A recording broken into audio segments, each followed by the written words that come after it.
Welcome to another episode of Soul Sessions, and we are continuing our series on Did Your Parents Really Screw You Up? Yeah. A case for and against. And this week we're talking about, or trying to answer the question, did your parents raise you to fail? And we're going to discuss parenting styles, which I think are so fascinating. So I can't wait to pick your brain about this. Yeah, and let's review a little bit because the series is meant to really kind of build on previous episodes. Mm-hmm. So we started out with genetics. We know genes play a big, huge, giant role in who we are and what we become and what we're capable of because of it is our IQ, our personality, our body, the way we look. And I think it also, because we're social creatures, what we look like, how we fit in, how we don't fit in. Yes. So in the first episode, we talked about genetics and a little bit of epigenetics, which is another component. I think we'll have to do a separate episode on that one. But also then the second episode, we talked about environment and culture especially. Now, culture to a lot of us is invisible because we're swimming in it. So we don't realize we're in it. Exactly. When you're in it, you don't see it. You simply see it as, well, that's the proper way to do things. Like, that's the proper way to do courting, marriages, child rearing, language, food, everything. Well, for me, it was career. I grew up, most of us grew up in a working class family that even if you're executive, you work for someone else, you get a paycheck. Yeah. And when you go into become an entrepreneur, it seems that this other culture is you're introduced to. Yeah. And often you don't see your own culture until you travel and you experience other cultures and you see, they do things differently.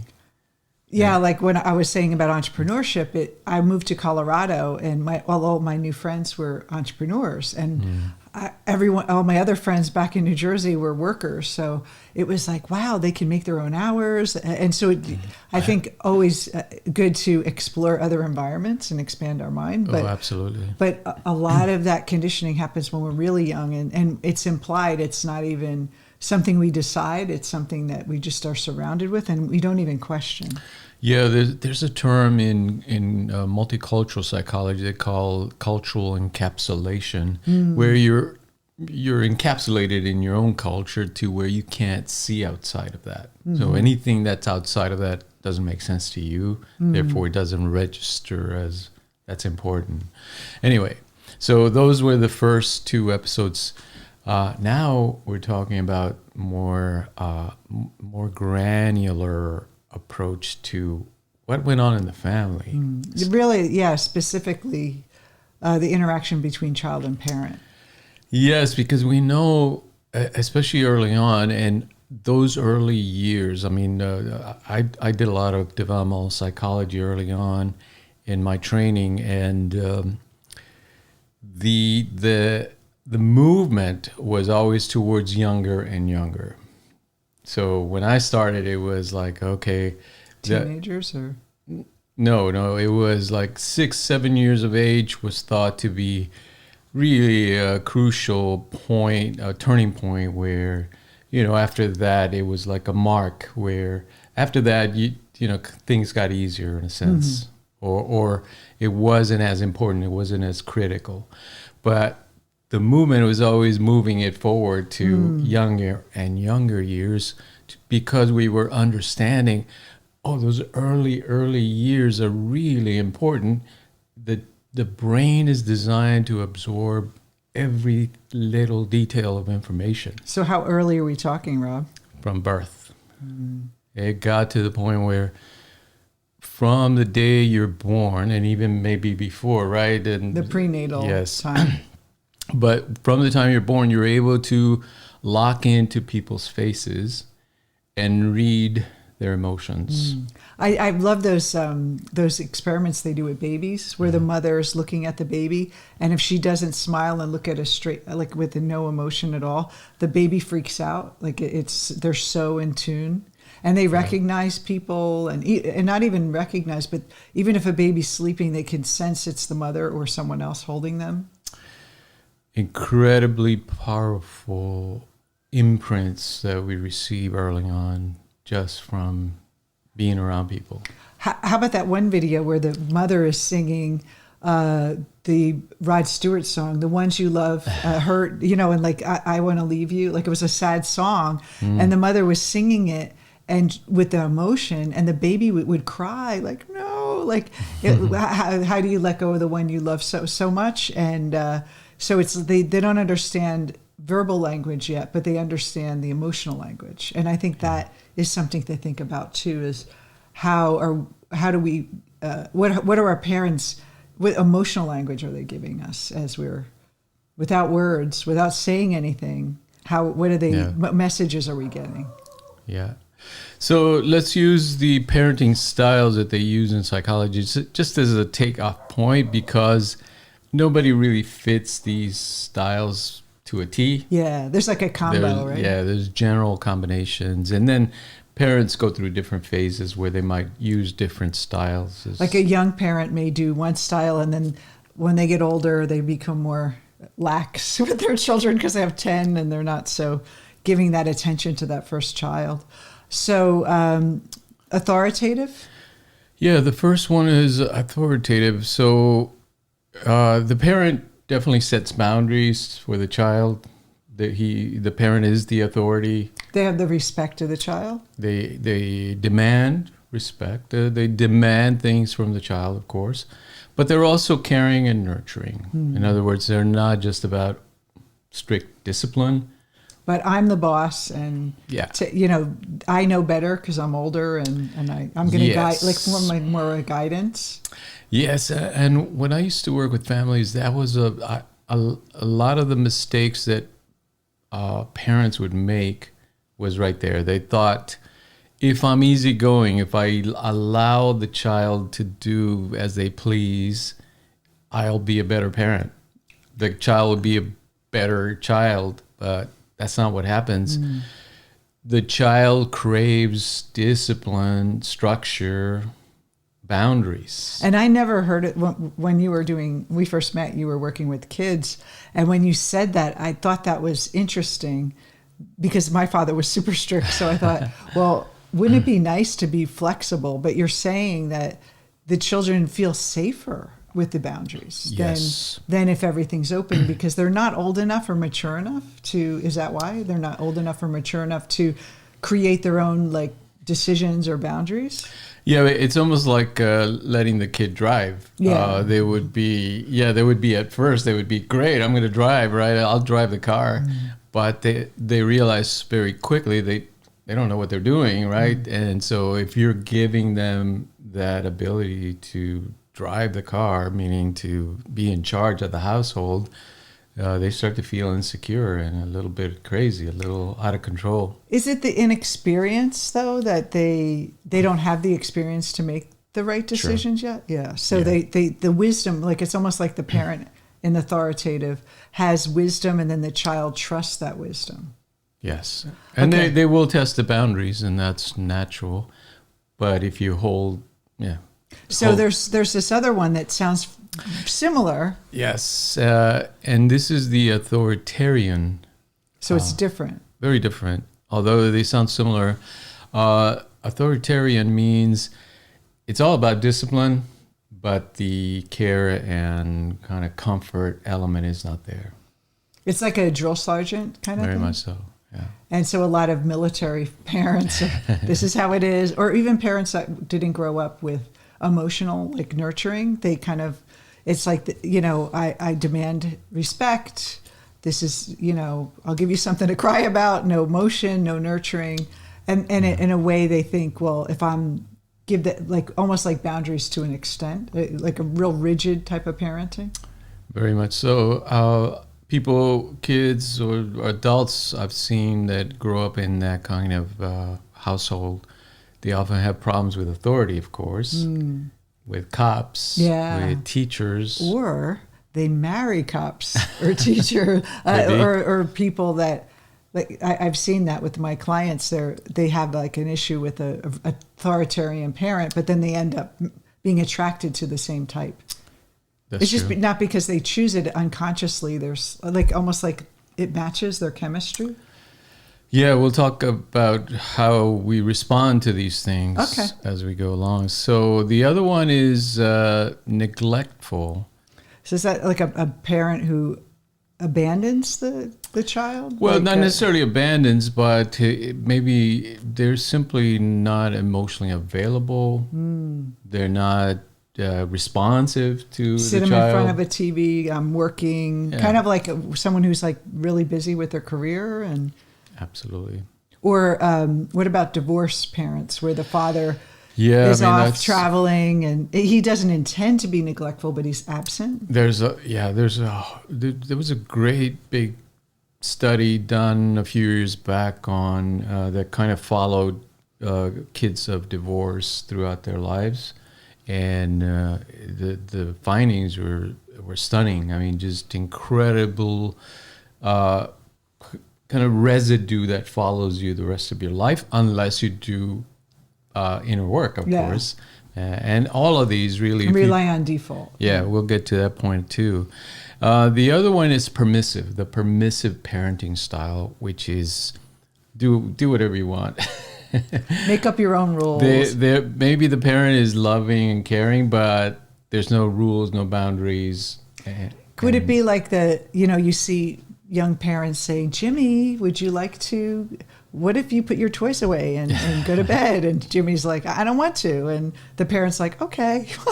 That kind of like more passive and not wanting to let the child do what he wants versus being like almost like a fear of the authoritarian or being an authority. The parent wants to be the friend of the child, not the parent, right? And kids, again, they need structure, they need guidelines, rules, et cetera, et cetera.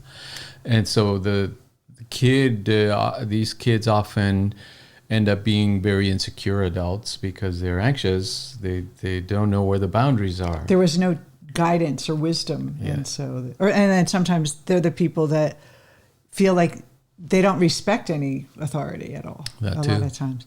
So then the overprotective parent, that's helicopter kind of in a way. Yeah, it could be, right? That they're trying to bulldoze the world and make a path for their kid and make sure everything works out for them. They end up showing up at school, at the kid's school, and kind of getting involved in everything that the child is doing. And of course, it makes sense, right? Or it sounds great that this parent should be so involved in their kids' lives. But kids need to make their own mistakes. They need a few bumps on the head. They need to, a few bumps on the. I think I would have been an overprotective parent. They need to sort it out amongst themselves in order let them fall to learn those life lessons that they need for life. And then the last one, power struggle. Can you describe what that is? Yeah, so power struggles often take place between, especially as kids get older, but I've seen it very young. I mean, it happens anywhere along the line from early on to teenage years. But it becomes that power struggle for control, like who's in charge. So would that be, you see a lot of people have parents that have problems or they're alcoholics or or they're kind of depressed, and then the child has to be the parent or someone. Would that be a power struggle, or is that a completely different? That would basically that wouldn't be a neglectful parent. Would that be? Well, that can happen in any of these where you get a role reversal. Yeah. Oh, okay. So then the child becomes authoritative to the parent. Well, the child becomes a parent because they have to. The parent is, if they're drinking or they're depressed or they're not doing the parent role, often the child has to take it upon themselves to set rules, boundaries for themselves. Or if the parent, like I see a lot of times, the oldest child, especially the girl, their parents at work. So the mother assigns the oldest girl, you're in charge of your younger sibling. So now she's kind of taking care of the household before no one's taking care of her. So that would be a neglectful parent, but then she could end up, having that weird dynamic with her parent because you're not taking care of me, and maybe that's where the power struggle would come in. Absolutely. And it's a great disservice to the kid because you're stealing their childhood. Mm-hmm. They don't have that opportunity to be kids because they're taking on all this responsibility for the parent. And often if the parent is sick or something, it's just a necessity. Yeah. Well, the parent, and a lot of times it's out of their control. Yeah. That they have lots of kids, or their parent, the mother's parent is sick, and she's taking care of them and everyone else, and she just needs extra hands. Or there's a child that has a disability that the mother's caring for, and you have to take care of, like splitting the work. And so, there's a lot of different scenarios where it's not necessarily intentional, but because of the circumstances in the family. That's right. And then these are fairly normal. Yeah. You'll see them if you go down the street, any household. Go down the street. Hey, you're authoritative. And you knock on the door, you can kind of, see these phenomena or these parenting styles all over the place. So this isn't like a dysfunctional, like either any of them are just like dysfunctional. It's just styles. Yeah. And then what we're saying about, did your parents raise you to fail? So which one of these, my question would be, is there one of these that's great for success or not? What's your answer, Dr. Rob? Yes, well, ideally, right, it would be the authoritative parent because in that scenario, the parent has the authority. And that's how it should be. The parent should be the parent. The child should be the child. And there's a respect there of authority. That's right. That engenders a respect for authority, for rules, for structure, boundaries, respecting boundaries, etc. So it makes for a secure child. If you talk about attachment theories later on, that's where it comes in, right? That the child is learning proper attachment patterns. And so you would say that would be, but it could also limit someone because the child may not, with an authoritative, with overprotective might be, that combo might be a little, it's almost like a scale or a spectrum. That's right. And so now, let's say these are just examples, and of course there's a whole literature on abuse, what happens when there's an abusive parent, but that's a whole other kind of topic, let's say. These are fairly common and fairly normal. And anyone could take any of these and could be abusive in some way.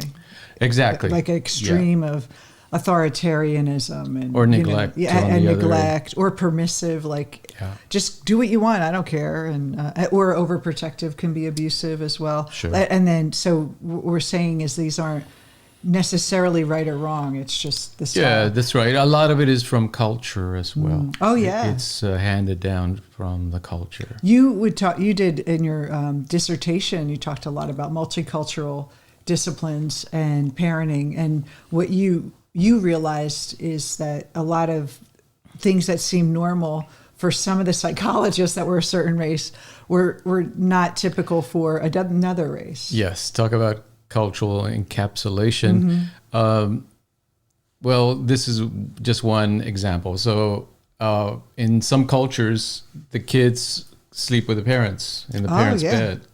And in other cultures, that's considered a no-no. Spoiling them or... So somehow inappropriate or kind of leading to problems, right? And so, often psychologists that would see that, they would interpret that as dysfunctional. But if it's part of the culture, it's normal for them, from their worldview, from their perspective.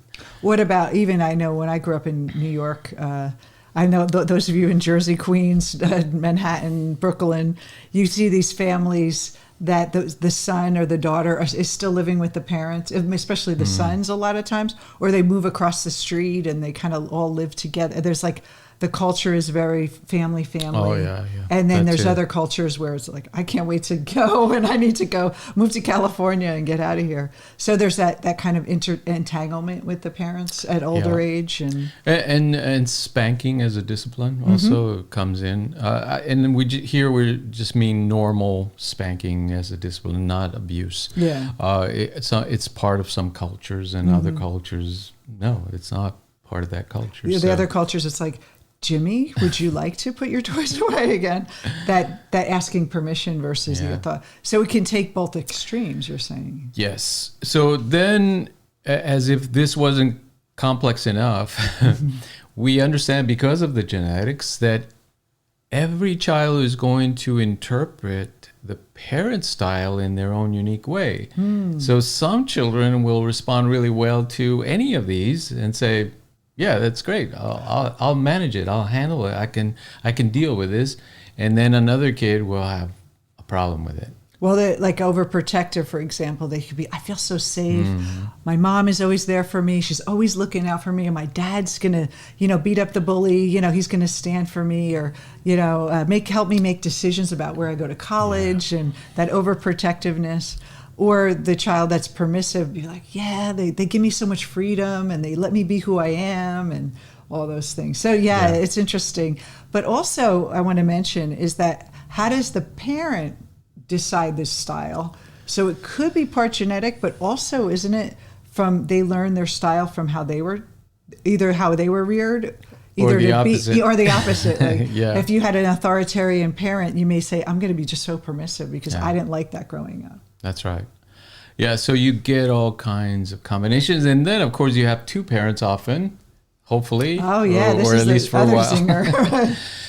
That often one will have one style and the mother or the father will have another style. The authoritarian and the permissive. And it's like, ask your father. And you're like, mom would let me have it, but not dad. Yeah. Yeah, and so in working with families, what I notice is when the parents are not in sync or they haven't reached some kind of balance or agreement on how they do discipline, then the child is really confused because they don't know where the boundaries are. They don't know what to expect as far as the parent's reaction to their behavior. And so it always works better when parents talk about it. And then, you see this happen with people that are, they don't talk about it. They don't. And then one kid, he asked the mother because the mother would let him do it. And then the father finds out and he asks the mother, like, why did you tell him? That's not something I would do. And then the kid's in the middle of them, their disagreement of what that decision was. And so I want to talk a little bit more, though, about the power struggle. That's intriguing to me. So what do you mean by power struggle? Is it the kid doesn't respect the parent as an authority, or there's sort of like who's in charge here? Yeah, because if you think of the family, in animal models, there's always a leader. The alpha? The alpha or the pack leader in a sense, right? Or the hierarchy, let's say. Somebody has the ultimate authority in the household. The king of the house? Yeah. I'm the master of the house. And if the parent kind of is challenged by the child or the growing adolescent or whatever age that power struggle is taking place, and they're not able to hold on to their power, then the child wins. And I've seen households where it's a little kid that runs the whole thing, and that's not a good situation. They've given a lot of power to a 4 or 5 year old, and the household is in chaos. Do you think that, I know you worked a lot with kids with disabilities and challenges, and do you think that sometimes parents are more lenient to those children or maybe spoil them a little more because of their challenges? Yes, well, all both ways. Sometimes they get more attention and more energy, time, etc., because they have special needs. But often they can also be more neglected, more abused because of those challenges that they stress the parent. Yeah. Oh yeah, the parent like loses their patience. Yeah, especially if they don't have resources and help. And so now we'll, I think a lot of times we look at, when we're doing personal development, we look at our childhood. Everyone talks about your childhood and your relation with their parents.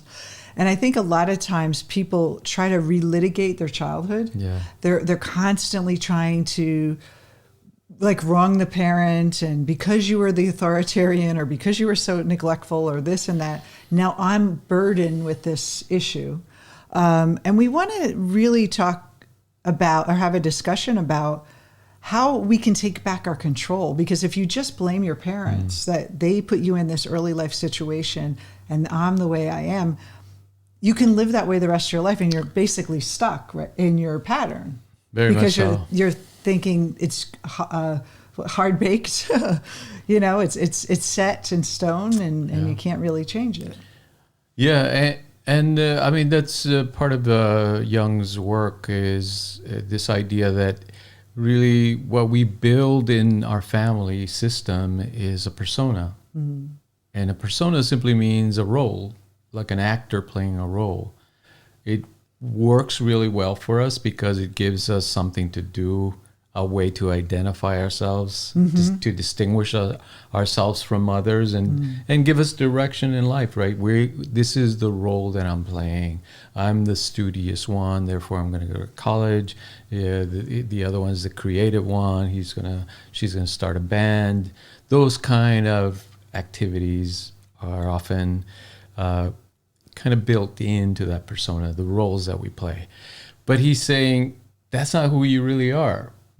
That's an important function of development, and the family and the culture really help you in developing your persona. You can often model yourself after one of your parents or both of them, or your siblings or teachers. But at a certain point, Jung says you have to find your true self. Go inward and find your true self, and that's what he called individuation.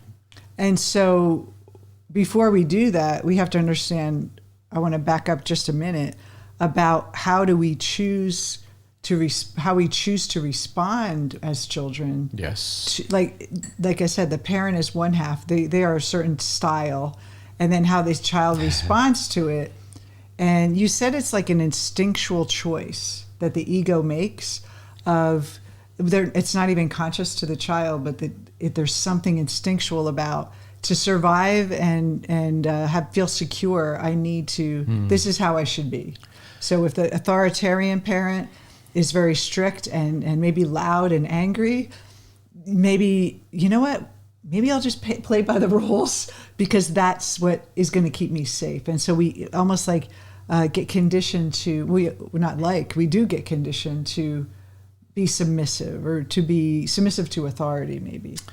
Yeah, so and not challenge authority. Yeah, if we go back to the 40-40-20 principle that we talked about, which simply says that about 40% of our behavior is from genetics. Another 40% is from the environment and the culture, the things we've been talking about. But then there's a 20% that's left up to chance, to kind of do what we want to do with it. So that first 40%, which is our genetic inheritance, it determines a lot of how we're going to respond to these given parenting styles. Because if I'm mellow and easygoing and I'm intelligent and I adapt, I'm going to survive in any of these situations. I'm just going to make it. I'm going to make it. If your genetic endowment is that you're rebellious, you're hyper, you fight back easily, or you rattle easily, then any of these situations might be challenging for you. And you're going to resist and therefore not have a very good family experience, regardless of how good your parents are. So what you're saying is we can't 100% blame our parents.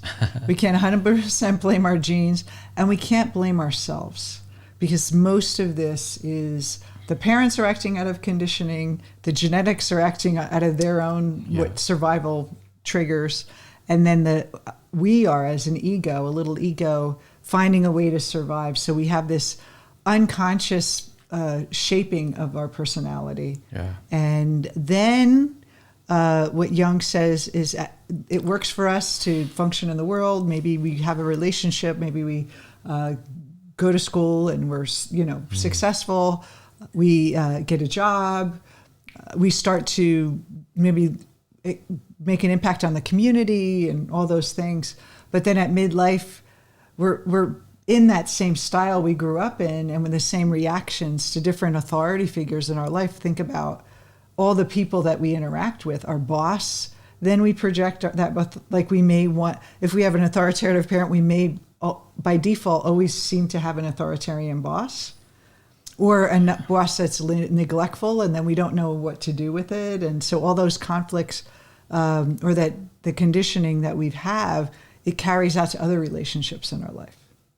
Absolutely. And so we want to, Jung's work is about realizing that this isn't who we are, and we have a choice to become our true self. Yes. So what other areas do we project with this parenting style? How does that impact other areas? For me, I noticed that as a coach and as a teacher or mentor, and many of our coaches, when they work with clients, they think that whatever issue that the client had with the parent tends to be unconsciously, that transference happens with the coach-client relationship. And then also the client, the way they would parent, their parenting style carries through with their clients. So they could be a helicopter coach or a neglectful coach or a authoritative coach or like authoritarian coach. Well, let's simplify, because there's all these elements, yes, but really there's only two primary elements that are occurring in the individual's mind. Okay. One is the self-concept. Okay. So if you think about how you're born, you start to be aware of the family, that you're in a family environment, you're supported, you're taken care of, etc. And that's your world for a while. Then you start to realize, oh, there's a world outside of the family. So that's the other element, the self-image, the self-concept, and the world. Because everything beyond your skin essentially is, for you, it feels like it's outside. And I'm in here, in my body, in my mind, in my brain, and everything else is outside. So those two elements are really important to understand, that it's me and then there's the environment, the universe, the world, etc. Development, how we experience ourselves and how we create our life, is that interaction between those two elements, the self-concept and the world. The interaction between those two is what we call our life. It's our experience of it. So if your self-concept is, I'm not confident, I'm not, I don't feel talented, I don't feel as smart as other people. I don't have authority. I don't have authority, I don't have power to change things. Then you're at a disadvantage, right? And that stays with you for the rest of your life if you don't find a way to change it. On the other hand, let's say you feel pretty good about yourself, but you feel that the world is too challenging, too difficult, etc. That you can't, or that you feel animosity towards the world, that you're fighting. It's not fair. Yeah, you're always struggling against it, trying to push back. Then if you fight the world, you know who's going to win, right? The world's going to win because it feels that much more powerful. So it comes down to that balance of understanding that, no, you have the power to make your life. So early on, the ego, our ego, is stamped with one order, and that is, above all, survive. So that's the first part of our life. How can I survive the family? how can I survive my kindergarten, my school, my first grade, all that, and develop that persona, that kind of role that I'm going to be playing in the world. And then the other part, of course, is that message that we get from our parents of, are they going to take care of me? Which means, is the world going to respond to my needs? So if those two things align, of course, we do pretty well. But most of us have to struggle a little bit, right? To find our way, to find that balance to where we feel powerful enough to do the things that we want to do, meaning that self-efficacy, self-confidence in us, in ourselves. And we feel that the world is going to respond to take care of us in a sense, to so have the our family's back. our mini world, and then we go in the big world and we just carry those same assumptions about our self-concept. So an authoritarian parent who doesn't let you have any kind of freedom or insight to wisdom, you may feel that the world is your boss, basically, and you don't have really a sense of power within yourself because it's all projected onto the parent. Yeah. And then when there's a power struggle with the parent-child, they tend to carry that in adulthood, where they are, always fighting, always causing conflicts. Yeah.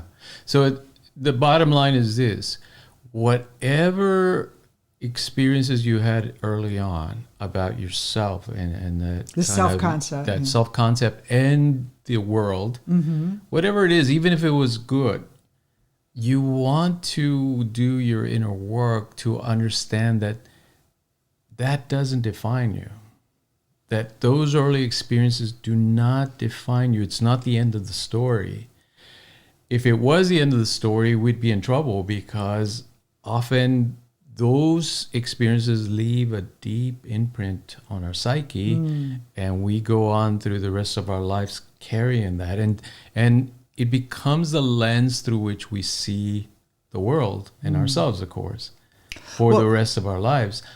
When we do inner work, we're able to understand that, that's just my persona, in essence. That's the role I'm playing on the stage of the world.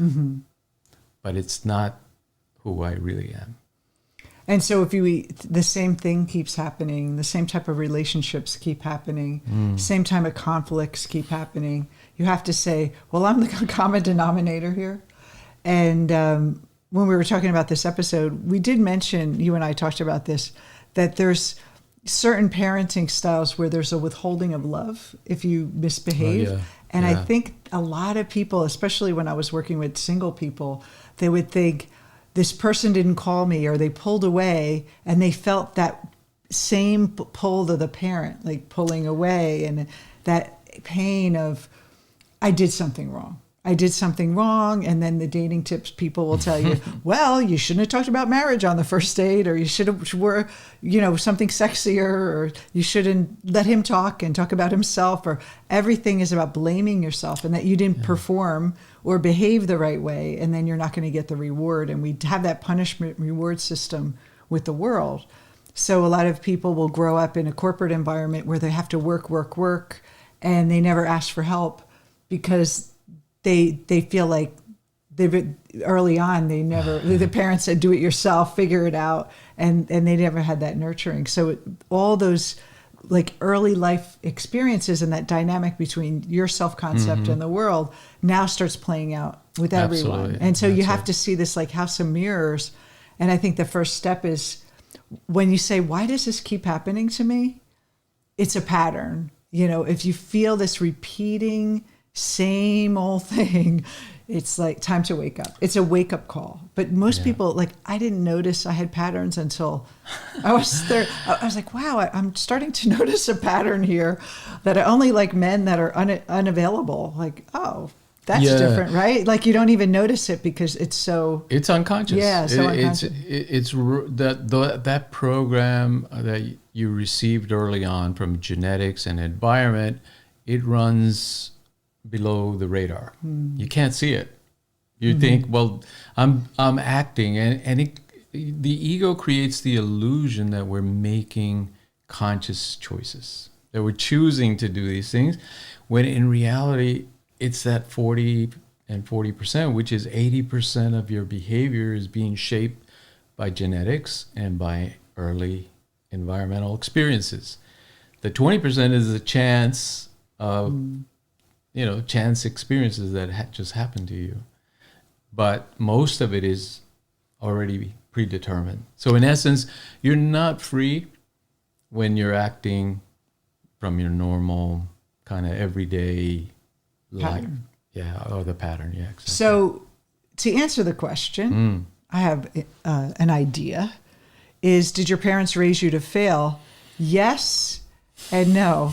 It raised us to succeed as an ego. Your parents, however they raised you, your ego has a self-protective mechanism that's going to build you for survival. And success is just in that mediocre, average survival stand.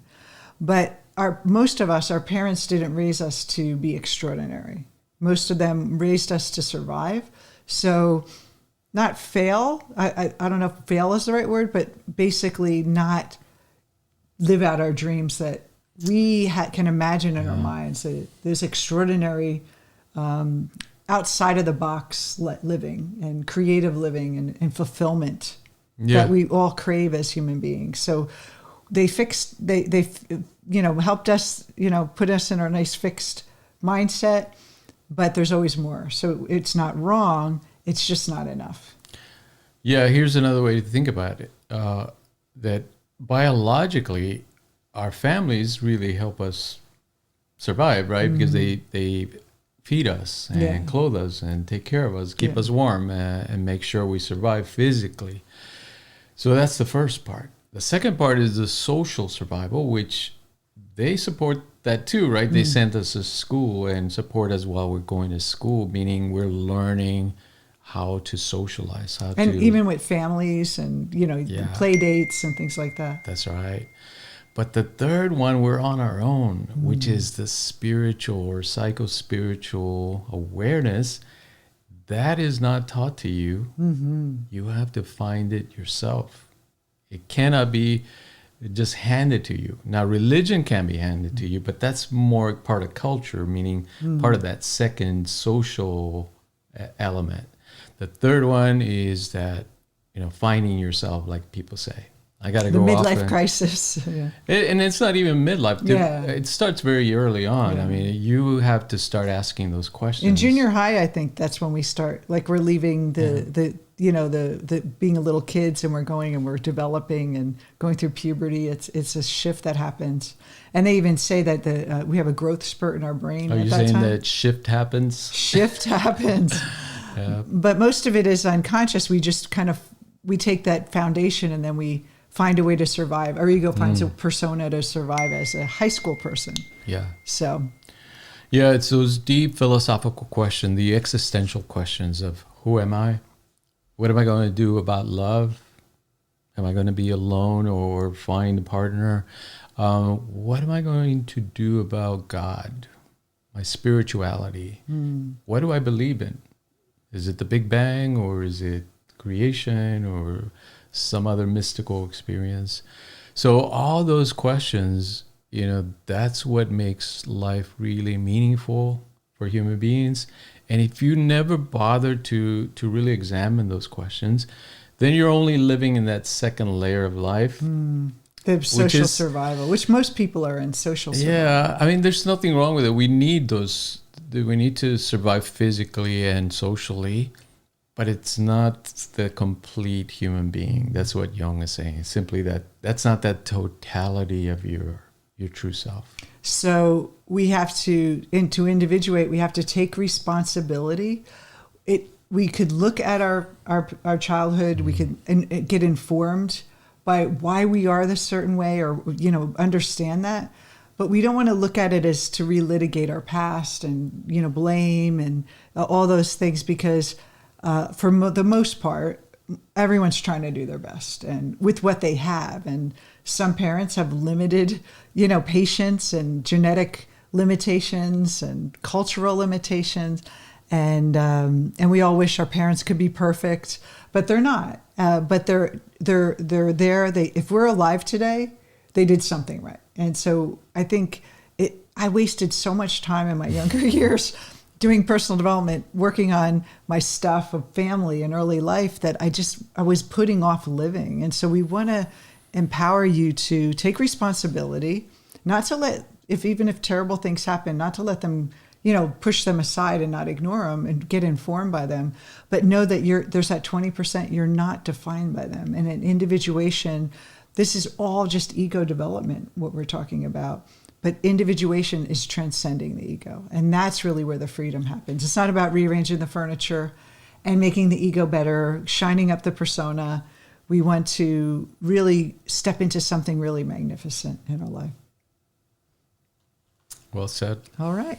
Well, we'll see you next week on our last episode of the series, and we hope you enjoyed it today. Don't forget to subscribe on Spotify, iTunes, and all those places we have our podcast.